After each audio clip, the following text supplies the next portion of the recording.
Welcome back. As you know, this is Measure... As you know... I do. This is Measure of an Episode, where our continuing mission... Yes, Kirk? ...is to explore whether or not an episode of Star Trek is a proper Star Trek episode and not just a television episode. This is all directly from our mission statement on the wall. Oh God, this is so. Did we go back and redo this? Okay, no, it's based on 3 criteria: is something sci-fi directly related to the plot? Is there a moral or ethical dilemma present? And some third thing that we haven't discovered yet. I'm Jonathan, and I'm Paul. And surprise, surprise! This week we're talking about episode 20. No, this is episode 20 of Measure an Episode. But we are talking about Enterprise, Season 3, Episode 2, Anomaly. That's the surprise, because you thought we were going to be talking about an entirely different episode. But we're not, because computers. Well, surprisingly, it was Season 3, Episode 3 of the original Enterprise series. It is surprising. Right? So close. And so that happened. So there's somewhere, there's an episode that has been lost. But not released and lost. It's just lost. So it's not like it's going to pop up somewhere in 20 years. Like a bootleg. And it's not a lost episode. It's an episode that's lost. Like there's no Locke or Jack or unanswered questions. None of that is happening in this episode. Anyway. Well, there were unanswered questions, but we're going to get to that. So the episode that we watched was Season 3, Episode 2 of The Enterprise. And it was called Anomaly. What's the blurb? After an attack by Osirian pirates, Enterprise follows them to a mysterious sphere, which is pretty dead on. So the interesting thing about this episode is that it is predicated on the season opener and probably the season closer of Season 2 for Enterprise, right? So, probably, yeah. It was great. I wish every episode was like this because we get thrown in, it hits the ground sprinting. Yeah. They don't have any stupid conversation. There's no lead in. There's no cold open of darts or death practices or nothing. It's just bam. We get going into the plot. Yeah. And the only reason this is probably happening is one, I get the impression that Enterprise is in full swing serialization of their show at this point. And also the season opener of Season 3 had been about this expanse that they talk about all the time in this episode, which actually does not come up until later in the episode. Because I actually thought, oh, this is just a super lean, well-written mystery episode where you're just thrown into it. Well, yeah, I mean, you say it hits the ground sprinting, but it kind of didn't. I actually really liked that it started just with everybody doing their jobs. Like there wasn't any random dialogue to kind of get the episode going. It was just showing people doing their things, and then this anomaly came like roaring through the ship, and that was the instigator. But before that, like it was just people were just being on the Enterprise, and I thought that was pretty cool. Well, but the anomaly starts happening in the first scene. There's no scene of Captain Archer having some banal conversation with one of the crewmen as he gets to his quarters, and then the anomaly happens. Right. It happens literally in the first 10 or 15 seconds. Yeah. So that's what I loved about it. I love that there was no fat. Obviously, unfortunately, not every episode will be like this, having seen Enterprise. But in terms of it being a great model for the way I want a Star Trek episode to go, this is it. Immediately, I am declaring it for a proper Star Trek episode. Oh, absolutely. We could end the show right now. Right. Okay, so let's see what we're watching next. Yeah. Probably, who knows? We might watch it and it will disappear off the computer and we'll have to do, twice the work. Jonathan. Paul. We don't need to go scene by scene. Basically what happens is they are in this expanse, which I don't actually know. I've never seen the show, so I don't know entirely how much they know about this place, why they're there. They're obviously stuck there. And I guess we should talk about this now. This is a direct ripoff of a Voyager, I think a 2-parter Voyager episode called the Nothing or something like that. Where they get trapped in this area and they're sort of forced to fend for themselves because there's all these pirates where there's limited resources, and the only way that anybody can exist is by poaching people who get sucked into this void. I think it's called the Void. That's what it's called. In Voyager or in this? Voyager. Okay. So it was interesting that I mean, it's almost exactly the same plot line. Even morally, our second criteria that has been checked off because they have a moral dilemma of torture and stealing people. Not people. They don't steal any people, but they steal stuff from people. But they're still caught red-handed. Oh, see what I did? Yep. I referenced something that no one can possibly get. I mean, it was from a previous podcast episode. Right. Anyway, so yeah, it's very much like that Voyager episode, to the point of, I was like, did nobody watch Voyager before writing for this show? Well, you have to remember, this show came out before Voyager, chronologically. Oh, is that their excuse? Yeah. That's a great excuse, actually. Yeah. I like the writer trying to Archer reason doesn't know. with the exec. Look, this show comes out before Voyager. Am I talking to a wall? How do you not understand this? Yeah. So they have all of these weird anomalies and weird stuff is happening. It's obviously the first time it's happening to them. So Yes. there must. I mean, this is kind of a two-parter. There must be sort of an unofficial two-parter because it's we like, just get thrown into this episode. It's like a 23-parter. Remember, like, this is a serial season. So, Right. you know, like, we kind of dealt with the conflict at large, but the bigger problem is that they are in the Expanse. They don't know how that it's almost Voyager-like. I don't remember how they got into the Expanse. I mean, the kind of guy said about, like, the thermobaric cloud lets you in, but it doesn't let you out. So, like, they're trying to figure out some long way around, I assume. But this season is about kind of what they wanted Voyager to be, which was what happens if you're separated from a place where you can get all your supplies, and you have to make do with what you've got. And so, you know, like, that's why them losing all of their fuel was such a big deal. And they kind of, I mean, they don't really do anything new from the Voyager episode, from what I remember. It's sort of all the same beats of, well, we need fuel. Where can we get it somewhere else? Well, I mean, the one thing they don't do is start forming alliances with people. Right. But they don't really have time because Archer kind of turns into a homicidal maniac a little bit. And for reasons that I don't know, because there's this whole Zindi plot line that happened in the last episode that we never saw. Right. That we've never seen. Yeah. So, I'm trying to think about how we can jump into the plot here, because they're basically having all of these problems, and they have to stop the ship because the warp core fails, and they have this weird trope that they follow where if there's lightning happening on top of something, that means it's bad. Right. Yes. Always. Well, which is a Tesla coil, but it also kind of makes sense because, you know, that means your energy is not being contained properly. I guess. But it seems like everybody should be dead. Usually when there's energy, like, shouldn't that just electrocute everybody? And they're just all dead. Like, you don't get, I mean, I think even the word electrocute, if you are electrocuted, that means that you have been killed by electricity. Oh, I don't think you can be electrocuted and also live. Right. Wow, we're having a little moment. A vocabulary, what starts with V? Not everything has to be an alliteration. Yes, it does. All right, finish the podcast, Paul. The measure of an episode. It's right there in our. Look at all that alliteration right there. Yeah. Anyway, so we'll use like 3 letters. After the anomaly, they find another ship that's adrift, and they go and check it out. And they're getting ready to go on this ship that doesn't have any air or gravity, so they're putting on all their garb. And there's this weird moment where there's a lady that's going to go with them. Yes. Who I felt very sorry for because she was unfamiliar, so I was like, well, I wonder how long she gets to live. I know, like, the camera was on her for a while, yeah.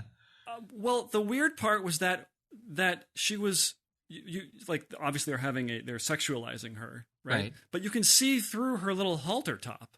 Yeah. Like, you can see her boobs, is what I'm trying to say. It was very bizarre to me to see that on a Star Trek show. Might be the only time we've ever seen boobs on a Star Trek show. Right. I guess I'm sorry I missed that. Are you sorry, like, you're sorry because to me, or you're sorry to yourself? Well, I mean, that's clearly a detail that you're focusing on, and I completely missed it. Well, it's not like I like Zoom. Like, can we see? You're like, this episode was nothing about boobs.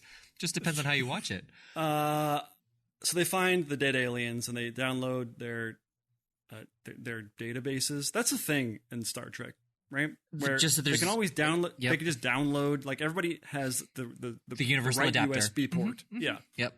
And they can read it, no problem. Like I have trouble when I sit down at somebody else's Macintosh to start using their computer. Well, no, that's actually what I really liked about this was that they couldn't read it. They were like, it's a oh no, that was on the Sphere, but they couldn't read what it said, and they took it back to Hashi to figure it out. Yeah. Oh, that right. So she's sort of almost the computer expert / language expert. Right. Anyway, so they shortly after they get raided by another ship. Yes. And it's sort of the race from the bad guy from Kickboxer, where they have they've shaved their head all the way around on the bottom, but there's still the top, which is put into a ponytail. No Kickboxer fans out there. Sorry, no. Okay, just Google Kickboxer bad guy. You'll see exactly what I'm talking. It's a Van Damme movie. Right. And by the way, so right when that happens, Archer and et al. They do this awesome stunt move where they slide down the railing of a stairs. They all do it, saving themselves, 0.5 seconds. Right. But it looked really cool. It was probably the highlight of everybody's day on set, and they, probably the director's like, okay, we got it. They're like, no, again. Yeah. Take 30 and action. You guys nailed it again.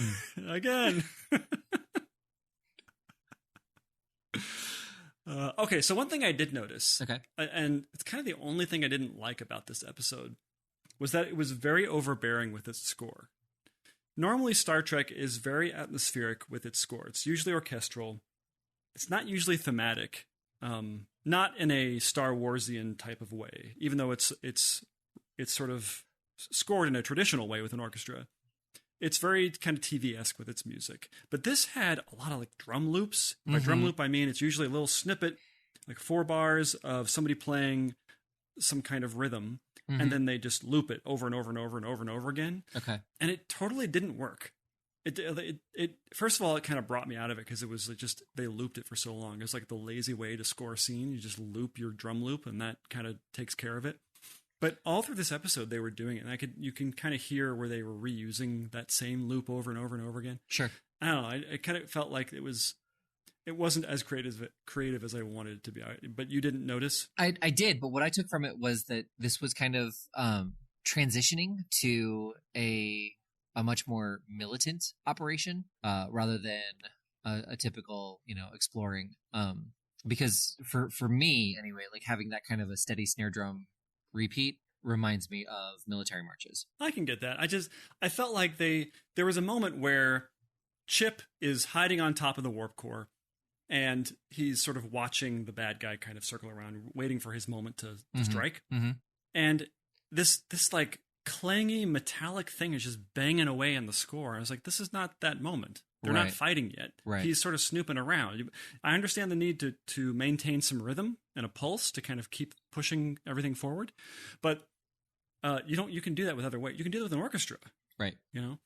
But I don't know. We don't need to talk about music too much, but that always struck me. Sure. In this episode, every single action scene was just this overbearing, slapping me in the face kind of score that didn't need it. Mm-hmm. Anyway, so there's this moment where after they've been robbed, basically, right, and they establish that they've stolen everything, including all their gas.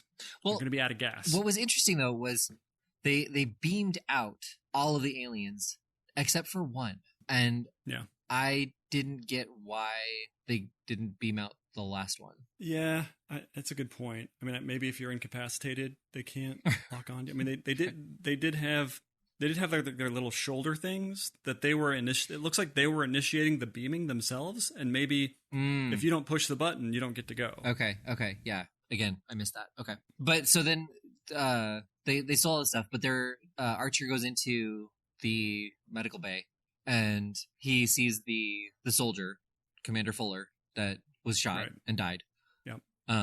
And again, it was one of those. It was like the alien named Dan, like that. I feel like that would have been way more impactful if he had been in any previous episodes, and he wasn't. But what's interesting is he also died because previous seasons, like the critics were saying, the show has kind of softened up, letting characters die, and right. and for like all this exploratory stuff, like there should be more casualties. And the writers kind of justified it by saying, like, well, we there were episodes where we wanted to kill people, but we realized that we were killing them just to kill them, and the episode didn't really call for it. And right. I feel like this episode was still kind of the same thing. Like, this person died just so they could kill someone, but they wanted to show that the stakes were actually a lot higher here in the Expanse than it was elsewhere. I think they wanted to start showing the instability of Archer, because he does, over the course of this episode, it's actually really well done, him becoming more and more unstable and more just angry. Mm-hmm. So I can see why that would be the catalyst for that. Sure. But I think, I don't know, he never is like, I miss Fuller, Right. He was like, they stole our gas. That was the thing he was pissed about. Yeah. He never even says Fuller ever again. I mean, the security guy, whose name I never can remember, Reed. He mentions him. Yeah. Later. And one of the only sort of conversational scenes in this whole episode, when they're having lunch or something. Yeah, and Trip's trying to figure out the equations. Yeah. And speaking of which, like, again, I know because of First Contact, but this episode, there was so much about Zephram Cochrane. And it was just crazy that he's only in one episode from the original series. Yeah, I mean, they talk about him a lot. I mean, I guess he would be on everybody's mind. Maybe a lot, because he's still alive at this point. Yeah, in this time. Yeah, I wonder when he gets sent off to live with the gas cloud. Like, when does that happen? Well, I mean, something he was in his late 70s, I think, when he did it. But we're not on that episode. If you want to hear it, that's a previous podcast episode. It's actually a pretty good one. My daughter's a guest star on that one. She's got things to say. Yeah, lots to say. You definitely need to listen to that episode just to hear her, whether or not she liked the episode. And how long she lasts on the podcast.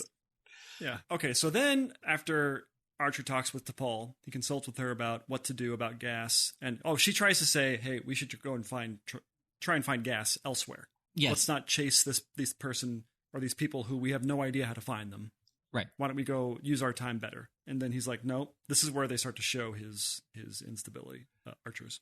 Yes. So then we have my favorite scene of the show, which is where Archer interrogates the prisoner. I think his name is Kevin. I don't think they actually say it in the episode, but his name was I'm pretty sure it's Kevin. I'm pretty sure it's Kevin. All right, so we'll call him Kevin. Okay, his name is Kevin. And so this was a really cool scene. I mean, it was sort of hammed up by Kevin, or the actor who played Kevin. Mm-hmm. But all of the photography was really cool. It didn't feel like a TV show. It didn't feel like, you set up your shot, you set up the establishing shot, then you have the master, and then you do over the shoulder. Like, they didn't do that. Mm-hmm. They did really kind of interesting. It just seemed very thought out. And we get to learn a little bit about their species, whatever they're called, Osarian. Uh-huh.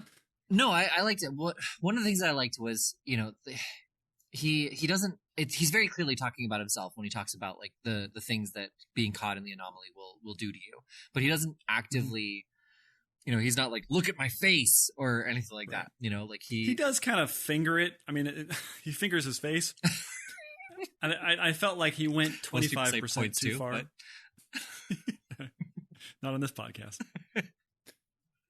One of the things that I wish they had done about that was, like, actually showed the armor as well being twisted in some way. I think that would have been a cool, just a little subtle touch to it. Or have it happen to one of the main crew members. Right. Have it disfigure them, and then you can heal them later, right? But disfigure them. Yeah. Do something interesting. That would have been very cool. cool. They didn't. Yeah. That would have been cool. Yeah. But the thing about the Osarians, the reason why he's interrogating them is because they're not known to be pirates, and that's really, he's like, well, if you're not this aggressive, then why are you doing this? And the Osarian basically explains, we got trapped out here, and we realized that we had to do this to survive, and His name is Kevin. Just so Kevin. One of the things that I noticed, and I don't know if you did, like us talking about the meters and kilometers and stuff. He said it's like 19 million kilometers away or something like that. And then they got close to something, and he said it's 2,000 meters away. But yeah, like he says it's 2,000 meters away. I mean, unless my phone cut out at that point and like the dialogue skipped a little bit, but it threw me off so bad because I was like, everywhere else in this episode, you have used kilometers. And the moment where you literally could have converted it, you decided to in your head. Right? It was a simple equation, simple conversion. But anyway, yeah. So they go through that. So they figure out how to find the ion trail. That was the whole point of the ship in dead space, or the dead ship in space. They figured out how to track the ion trail, and they find a spot where it just disappears, which I thought was really cool. And I thought another mystery. Like this whole episode is just one giant mystery. Yeah, we're just kind of following all these clues to get to the next. It was awesome. Yeah. Well, and what was really cool about it was I didn't feel like this was a piece of a clue to the next thing or to the big picture. It was like, that's what I mean. It wasn't a piece of clue to the big picture. It was just the piece of the clue to the next thing. You know, so like they found the ion trail, which gave they found out how to detect the ion trail, which gave them the path. And then they followed the path, and then suddenly there's this huge space missing. Now, for me, I thought there was a time distortion because the one that they were following was like 8 hours old, and then the other one on the other side was 1 hour. For me, because there was that gap in the travel space, and because there was such a huge discrepancy in the time, I thought they were going into like some kind of time displacement, where they were going to like see their ship from 8 hours ago or something like that. I was not expecting that to be a cloaking device over a sphere that was 19 kilometers in diameter. So they discover a Death Star, right? Basically, yeah. Made out of one metal. And the scale didn't make a lot of sense because 19 miles is big, but not really that big, cosmically speaking. But they made it seem like it was this huge thing, and then they go into it. And it's not quite as vast. It almost feels like it's 1 mile in diameter. Right. And then when they cut to the ship orbiting it, it looks like it's this humongous planet, right? There's just a weird scale thing happening that I don't know how you fix, but it never quite lined up with the size that they're getting. Like I always felt like, I mean, it looked like it could be the size of a Borg sphere or something. Mm-hmm, mm-hmm, right. And actually I was almost kind of expecting that because the only time I've ever seen a sphere like that is the Borg. Well, I think. So the Earth's diameter is about 12,000 kilometers, and this was 19 kilometers.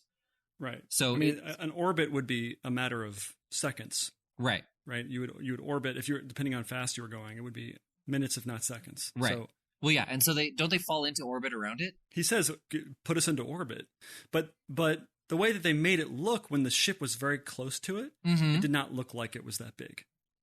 Then they go in and it looks smaller. It actually looks maybe like it should, the scale is correct. But then when they're outside dogfighting with the other shit, it just looks enormous. And so I don't know. Well, yeah, like when they did the orbit around it, and they did this great shot of the Enterprise as the camera like kind of goes over the top of it, and you can see the sphere on the other side of it. I loved that outside establishing shot. But the sphere looked huge there, and 19 kilometers. I mean, what's the diameter of the moon? That's no moon. Yeah, so it's about 6 times the size of the moon. The Death Star is. Yeah, the Deathticle. Wait, are you referencing a weird internet video? I am. Because I've seen it. The sphere I know. Of fear. Yeah. The best part about that is the outtakes. A booby. The outtakes are the funny. I like your taps it.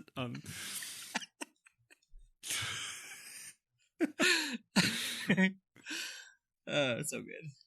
So the Death Star is 19 kilometers. They're orbiting it, and it doesn't seem to keep its size consistent. Right. And so they do the thing. Another movie trope alert. Gotta find movie or trope. trope.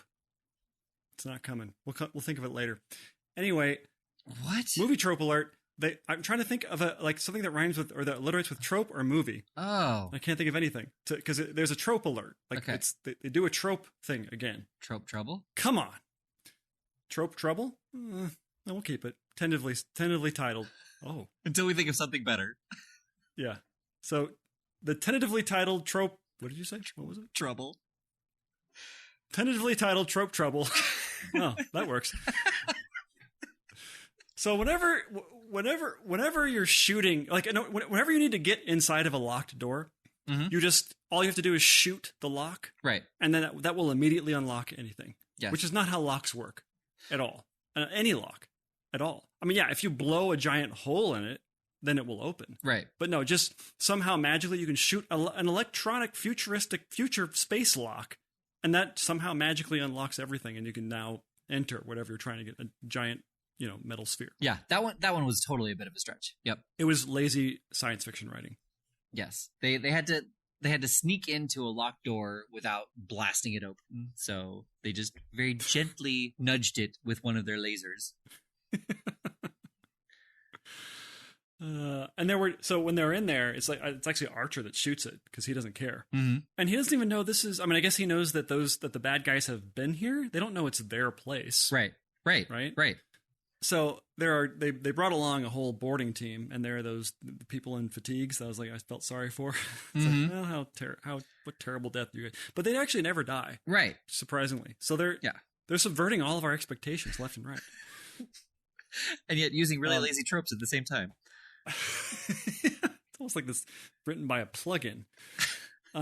So then there's this weird scene where Skip visits sickbay with a burn, and they talk about how this was in order so they could talk about his very nebulous relationship with T'Pol. Right. I mean, every single episode, how do they manage to do this? They dance around whether or not they're together, but because it's not from this episode alone, from any episode, we cannot determine if they're together or if it's sort of a will they, won't they, or it's a Ross and Rachel type of thing where everybody wants them to get together, but they're not putting them together. Right. Right. Like it's this weird thing where they're not, none of them ever says, oh, we're dating. We were making out in the hallway the other day, right? That never happens. It's always like someone is sort of trying to get information by not specifically hitting the nail on the head in terms of asking them. Yeah. But he never answers or is oblivious to them prodding for that. It's really weird. Like, are they doing it on purpose? Well, I think, are they together? So I think at this point they're not, which is why he's avoiding the neuro things. But obviously in the third and second to last episode, they had already been together. So that's what it feels every time we get. It's always like they've been together, and this is that weird, awkward thing 6 months later where they run into them at the supermarket, and you kind of like, well, it's like Superman and we Clark kind of Kent. said hi. It's like, oh, you just missed it. Exactly. Yeah. So that happens 2 or 3 times in this episode where Chip is forced to talk about his not relationship with T'Pol because we never even see them. They're not even ever in the same scene in this show, right? Oh, that's true. Yeah. Right. Anyway, they have this weird revelation that I didn't quite understand about the Zindi language. Well, yes. I guess that they're trying to find this Zindi whatever, and this was a piece of the puzzle, based on the weird kind of haunting shot, the last shot of the episode where the database is sort of being projected onto Archer's face, and he looks like a Bond villain. Yes. Well, yeah. So the xenophobia that happened in the final 2-parter with RoboCop, that xenophobia came from the Zindi attack that just happened in the last episode. And how do you know that? You talking about it right remember? now, and me remembering, like those two things combined put it together for me. That's probably what sent them out into space, because like the Zindi attack was from so far away that they were now going out to find it, and the Zindis are like their number one objective, and so they lost their fuel, which obviously they need that back. But the fact that they found pieces from a Zindi ship that the Osarians had also taken. Like that changed their objective to try and find that Zindi ship to get the information that they needed. Okay. Which led to them finding the Zindi ship. Oh, okay. Well, I guess we'll find out. Well, no, they Next did. Week. They found it, didn't they? At the end of this episode, well, no, wasn't that a Zindi ship? No, they find a piece, like a fragment. No, they find the Zindi database, and the database That's matches. what it was. Okay, and it was on the Osarian ship. Right. There we go. So they got 90% of the information because they did like kind of a space battle where they had to stay 1 kilometer away. Is that right? Or was it 1,000 meters? I don't know. There's such different measurements. I don't. But yeah, so that I thought it was kind of cool, like how they were basically like taking all this damage, knowing that they could destroy the ship in like one blast, and they also had to take they couldn't destroy the ship because in doing so it would have lost the connection between the other computer. Yeah, it was kind of cool. I felt like they could be more surgical with their firing to disable the ship. I mean, I don't know. It felt like a little bit of more lazy writing. It was fine, right? You understood. I understood it. So the other thing too that that might be happening, like it could be lazy writing, but also they just come from Starfleet with all of these battle upgrades. So they have more weapons, they have the hull plating, they have the brig, which they didn't have before. And so like it could also be the reason why they couldn't use like the surgical firing is because the weapons are too new for them to know what they're doing with them to be able to shoot that precisely. Could also have been lazy writing. I'll buy it. You know, I could also be justified. I'll buy it. Okay. So there's a moment where Archer is at his most unstable, at least in this episode, and he threatens Kevin with decompression. And this is sort of another example of the writers not really knowing what decompression is, because so he puts him into the airlock, and he slowly starts letting the air out. Right. Yes. And Kevin is calling his bluff and doesn't really believe him until the last moment. And then at the very last minute, he starts to, what I thought what he was doing was recompressing the airlock so he could then let the guy breathe, which is not what happens. He opens the door, which would, immediately blow out the guy's eardrums. Like if he should have been knocked out a long time ago. Right. But you don't, the way that you repressurize an airlock is not by opening the door, right? It wouldn't open anyway. And all the air would rush in and they would all get knocked off their feet. Like it doesn't work that way. Like they would just let more air into the airlock until it equalized and then they can open the door. Like it's not like you're coming out of water for a breath. Right. But that's apparently what the writers think it's like, because in the previous episode, they had Archer, who was just basically existing in the vacuum of space by holding his breath. And holding on to the rail. Yep. Yeah, and performing acrobatics at the same time. Yes. And then he runs into a room and shuts the door and just starts breathing. Yeah, he can't do any of this. Like Archer should be dead 19 times. Just in that one scene. Which leads us to our next theory, which is that this is all just a dream. Of Zephyr Cochrane's. Of Kelsey Grammer. Of Kelsey Grammer. I don't know if everybody else would be knocked off their feet. Like there's so much air pressure and it was just a single chamber. It wasn't a room. It was literally, just a space for like one, maybe two people to stand in. So it would fill up so quickly. They would definitely feel the wind the pressure fill up that room, but I don't think that they would have been knocked off their feet with like the sucking in. Regardless of that, the lack of pressure to the instant pressure absolutely would have at least knocked him out, if not blown out his eardrums. However, having said that, it's also Osarian biology, which we don't know. They might have a higher threshold for what can happen in pressure. Right. I suppose, but it felt like I don't know. You're absolutely right. It's lazy writing. I do appreciate you trying to defend it though. Right. Well, yeah, I feel like we should be trying to, like, there are some episodes where the writing is just weak and we can sit here and try and justify it like until the cows come home, and we can probably do it. But at that point, we're doing all the heavy lifting for the writers rather than them providing it for us. And I feel like these two situations so far, like they're not deal breakers in the episode, I think, for you or for me. And they're Well, and they haven't earned it. They haven't earned that. So with Next Gen, if a character does something, they have earned our analysis of, oh, Picard would never do that. sure. Right? Or Worf would always do this. He would never forget his bat'leth if he was going into battle. Right? We can say that because they earned it. They earned with all of their development and not lazy writing. Earnest writing? What's the opposite of lazy?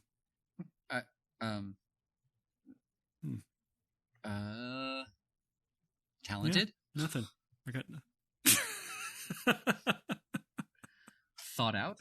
Well considered?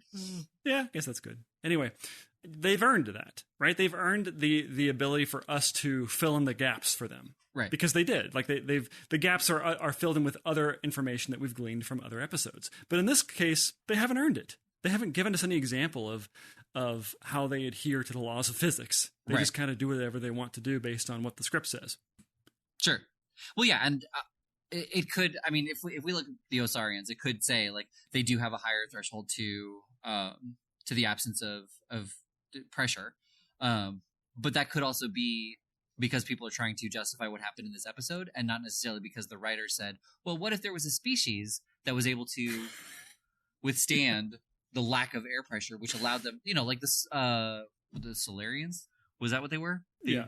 Okay. When he goes out into space, like, was that lazy writing, or did they actually decide that this alien race could travel in space for like an extended, limited amount of time without having anything happen to them because that's just how their physiognomy works? I'm sure that the writers of Enterprise have a very thick book where they have a list of aliens that they thumb through when they're writing this episode beforehand. They said, okay, we need a race that is impervious to the vacuum of space. All right. And they just start flipping through really, furiously in their index. So I can tell you right now that right there is specifically false to this episode, because the Osarians were specifically made up for this episode because it was going to be a different alien race. It was originally written with an alien race from the original series. And as the episode went which one? On, the Orions. So why change it? Nothing I could find was explained like why they had changed it. So, I mean, they both start with an O. Right? Yeah, I don't don't know. Why they changed it. So Orions are the green slave women. Yeah, well, the episode in Enterprise that does use the slave women does a great heel turn about it, and it'll be cool when we get to watch that one. And maybe Archer will try and decompress them in a decompression chamber. And they're like, do your worst, we can handle it. Yeah. It says right here in the script, we can handle it. I mean, so he lets the prisoner go. I thought that he was going to kill him. Yeah, Archer. I thought that he was becoming so unhinged that because everybody comes up when he's torturing the guy in the airlock. There's sort of that like everybody's looking at each other like, oh, the captain's kind of lost it, right? And I thought that they were going to go to the obvious place of kind of like they do with Janeway often, like every episode, where she does something unexpected and amoral. I mean, that's sort of where the second of our criteria comes in, is that there was definitely a lot of moral quandaries in this episode. One with torture, the other with, do we become, do we steal stuff? What are we doing with ourselves? Mm-hmm. That kind of. So I don't know. They didn't go there. He's fine, and then he looks like a madman when he's going through the Xindi database. But he has to turn his screensaver off first to read the text, because it's just a screensaver that's like being projected onto his face. And he's like taking it in, and no one's told him like, this is just the Enterprise screensaver, sir. Just move the mouse and you can read the text that is the database. Yeah. But they didn't do that. They didn't do the thing where he's like lost. I guess they're like, well, we tried that with Janeway and nobody liked it. So let's have him come back a little bit. Let's back it off a little bit. And maybe he loses it later on. Well, yeah, it seems like he's kind of always on the cusp. Right. Well, and I feel like that's what happens. Like he does push it to that breaking point, and he goes past it, and he realizes what was happening, and he pulls himself back from the edge, basically. And that's kind of the tipping point on how he became like the representative and the ambassador for the United Federation of Planets. I feel like I could be completely wrong in making him out to be a better captain than he was. Also, in this episode, I don't know if you noticed, but everybody kind of looks like when they were filming that it either didn't go through makeup or they literally rolled from taking a nap onto set and then filmed everything. Like T'Pol, Archer, Skip looked that way. The only guy who was kind of put together was not Merriweather. Who's the security guy? Reed. Malcolm Reed. The doctor. What's his first name? Reed or Malcolm? His name is Malcolm Reed. Okay. Fair enough. And if you say so. I still can't tell, like, when you're doing it for a joke. His name is Mayweather. Merriweather? It's too close for it to matter. Yes, he's the fairy godmother to I swear he said Beauty. Merriweather once. I'm sure he said it on the show. Then it was a continuity error that they didn't correct. Well, then how do you know that the rest of the show isn't a continuity error? You don't. I guess that's true. But everywhere I've read and in the credits and every other time he said it, his name is Mayweather. So... All right, agree, disagree. I've heard it both ways. So that's the episode. Yeah, it was a great episode. And I think it's sort of accidentally a great episode because it was written with the previous episode in mind, that they didn't have to set anything up. But in not setting it up, they made it a better episode to watch just by itself. I would agree with that, but I think also just the fact that the plot was so deep into the sci-fi. Like, there were so many things that could not happen on any other, like, on a non-sci-fi series, and quite a bit of it couldn't have happened outside of Star Trek. And then just the moral dilemma that Archer faced and blatantly spoke about, you know, it was just right. That was all just chef's kiss Star Trek. This is next gen level Star Trek, in my opinion. Yeah, right? I mean, absolutely. Obviously, because it's serial, they didn't answer all of the questions, but they resolved the issue on the episode, you know, of losing their supplies and getting them back. And they kind of kept the bigger questions lingering, which we know are going to be answered throughout the series. I mean, even notwithstanding Archer's sort of maniacal screensaver face at the end, I mean, that aside, even if this was just a standalone episode, it would have been great. It wouldn't ruin it in any way, even if I didn't know if like the next episode was just them trolling through space again. Well, I think because there was the outstanding Xindi stuff that, like, I think you'd have to either minimize that element of it, or you'd have to, like, kind of edit that stuff out.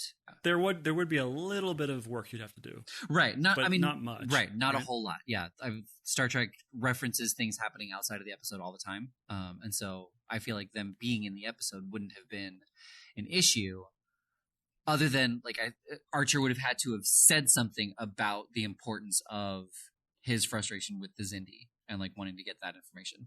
If you did a find and replace for Xindi and Romulan, sure, or Klingon, it would have been fine. Yeah, because, like, oh, this is an ongoing problem, right, with this race, right, and that they're like, oh, we have an opportunity to get more information on them, and that's all you need to do. Yeah, that's true. The only edit you would have to do. That's true. Yeah, no, that would work. Yeah, no, this is we just fixed. We fixed Enterprise. Yeah. Well, I mean, we fixed this episode, making it more like a TNG episode. That's what we did. Slowly but surely, we're going to turn all of the other shows into next gen. Yeah, but this was a proper Star Trek episode, and it was a quality Star Trek episode. This was it was all the yeah, checked every box. Yeah. Side trivia note: this was the last episode where it was called Enterprise. After this, the show changed its name to Star Trek Enterprise, and it's the only Star Trek series to not have Star Trek in its name, and probably because of how poorly it did is the reason why the other shows, Star Trek Picard and Star Trek Discovery, kept the Star Trek in it. Well, I thought you were going to say after this episode they started calling it Law and Order just to get people to come watch it.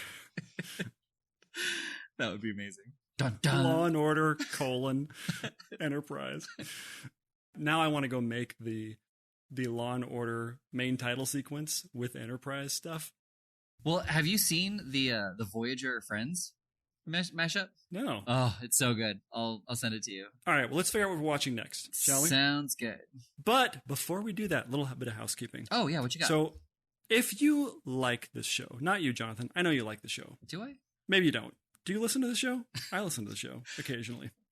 Occasionally. When there's nothing else to listen to, I listen to the show. I love when we have a new episode because it just makes my loop listening that much longer. I just never stop listening. Right. Oh, that's a good point.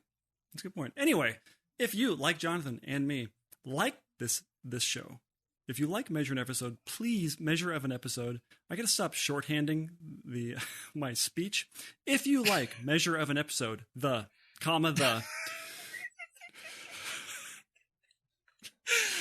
please, wherever you get your podcasts, go leave a review. It doesn't even have to be a good review. Just leave a review. It helps that pesky algorithm. It helps us reach new listeners. So if you can, it only takes about 10 to 15 seconds. Yeah, it's got to be a minimum of 10 seconds. If you are willing to give us, we have given you roughly an hour and a half of our time, condensed down to 45 minutes. But we have given you hopefully 45 minutes of enjoyment. If you are willing to give back to us minimum 10 seconds of clicking on that, leaving a review, and then saying, I liked it, it sucked, go you. Maybe not all three of those together, but if you're so inclined. If it was multiple choice, that'd be okay. Because that's audience engagement, which we like. Yes. If you would like to contribute your thoughts or request an episode or share some corrections, mistakes, anything we did, you can email us at themeasureofanepisode@gmail.com. Or I think it's TheMeasureOfAnEpisode. Isn't that what I said? gmail.com. When you're editing this, I need you to specifically listen to this because I'm pretty sure I said because I was noticing how you were not saying it. And so I was like, I'm going to say it. No, I did not say. I mean, yeah, I didn't say it either. Right, I know. But even if you do say it, I'm going to take it out. So I can be right. That's fine, but you still have to tell me whether or not you took it out. Or if you would like early access to the episodes and access to deleted conversations and conversations that have absolutely nothing to do with Star Trek, you can contribute on our Patreon page. It does go to paying for the back end side of things. However, for the rest of 2020, it is also being contributed to organizations that help to hold police brutality accountable, police forces accountable for their brutality, and to minimize the rampant racism that is running through the country. Okay, so let's see what we're watching next. Yeah, what do we got? Oh, nice! Nice! I think this is a good one. Yes, it is. Do you know which episode it is? Relics? Uh-huh. Yeah, that's all I know about it. I mean, it sounds familiar. All right. It sounds like something I would like. All right, I like that word. Doing another Next Generation episode. It is Season 6, Episode 4, Relics. If any of you are familiar with Star Trek The Next Generation, that is an exciting episode. The blurb. The Enterprise stumbles upon a Dyson sphere with a ship crashed on the outer surface. Oh, I love this episode. Yes. I haven't seen it in a long time, but I know the beats. Yes. And this is going to be heavy on the old... Well, I can already tell you this is going to be a proper Star Trek episode. Yeah, it's dealing with a Dyson sphere, so it's already dealing with the... Yeah. And what do you think the moral quandary is? Something having to do with the guest star? Yeah, the guest star. I mean, I can tell you that it's most likely going to be coming to terms with aging out. Oh, okay. We don't even have to watch the episode. We can just we can stamp it and move on. Seriously. All right, so we're back. This is